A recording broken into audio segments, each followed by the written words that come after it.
ہندوستان میں ابن بطوطہ لکھتے ہیں کہ یہاں دریا کنارے ایک وقت ایسا بھی آیا کہ ہندو متاثر ہوئے تو کچھ مسلمان بھی متاثر ہو گئے. کہنے لگے دریا کے کنارے سال کی جو آخری تاریخ ہوتی ہے نا، آخری تاریخ سمجھ لیں 29 ذی الحج، سال کے آخر پہ نا شیطان آتا ہے، ایک بت خانہ اس میں شیطان آتا ہے اور شیطان آ کے اس بت خانے پہ قبضہ کرتا ہے. تو اگر وہاں ایک کنواری لڑکی نہ بٹھائی جائے تو وہ سارے ملک پہ قبضہ کر لے گا اور سب کو مار ڈالے گا. لہذا ایک لڑکی کی بلی چڑھائی جائے گی، اس کو بٹھایا جائے گا بت خانے میں رات کو. کنواری لڑکی ساری رات وہاں بیٹھے گی، صبح جب لینے جاتے تو لڑکی مری ہوتی. شیطان آیا ہے تو اس کو نہ یہ دینی ہے، تو تب اس نے جان چھوڑ. یہ رسم میں اکثر کہتا ہوں، ہمارے تو جو دروازے پہ بھیک لینے آتا ہے وہ بھی قسمت کا حال بتاتا ہے. جس کی اپنی قسمت خراب ہے کہ مانگتا پھر اپنی قسمت کا یہ حال ہے کہ در در کا بھکاری ہے، قسمت کے حال بتاتا ہے. اور کئی دفعہ سونا بھی ڈبل کر دیتے ہیں لوگ، پتہ تب چلتا ہے جب سنگل بھی غائب ہو جاتا ہے. خدا کا خوف کرے. یہ قسمت کا حال بتائے گا جو روٹیاں مانگتا ہے. کچھ تو تھوڑا سا معیار زندگی بنائے. ہم مسلمان ہیں، ان کا بھی نظریہ بن گیا. مسلمان بھی اس نظریے کا شکار ہو گئے کہ جناب سال کے آخر میں ایک کنواری لڑکی بٹھائیں گے ورنہ وہ سارے ہندوستان کو مار دیں.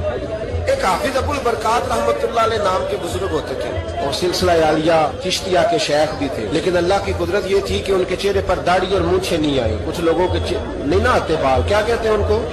کھودے. وہ ہمارا ایک لفظ ہے، بولتے ہیں پنجابی میں. ان کے چہرے پہ داڑھی نہیں تھی. وہ بھی کبھی کبھی اس رستے گزرا کرتے تھے تو قریب ہی ایک بوڑھی اماں کا مکان تھا. تو اماں بڑی مہمان نواز تھی. اس نے دروازے پہ، اگر کہ بیوہ عورت تھی، ایک کی اس کی بیٹی تھی، دروازے پر اس نے مہمان خانہ بنایا ہوا تھا. آنے جانے والے کو کھانا کھلاتی، چائے پہ شوق تھا اس کا. اور حافظ صاحب دن کے وقت وہاں آئے. اماں بڑا رو رہی تھی، کھانا بھی نہ ملا، چائے بھی نہ ملی. تو کہنے لگے میں تو اس رستے اس لیے آیا تھا کہ یہاں ٹھہروں گا، مہمان نوازی یہاں اچھی ہوتی ہے، ہوٹل تو ہوتے نہیں، تو مہمانوں کو مہمان خانوں میں ٹھہرنا پڑتا تھا. تو اماں کدھر ہے؟ تو کہا اماں بڑی پریشان ہے. حافظ جی نے کوشش کی، نیک آدمی تھے کہ اماں سے ملاقات ہو. حافظ جی کا کمال یہ تھا کہ حافظ اتنے پکے تھے کہ ایک جگہ بیٹھ کر قرآن پاک شروع کرتے تھے اور وہی سارا ختم بھی کر دیا.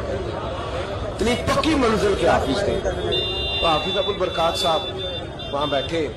وہ اماں کوئی بزرگ تھے حافظ صاحب، اماں سے کسی طریقے ملاقات کی تو اماں ملتے ہی رونے لگی، چیخے مار.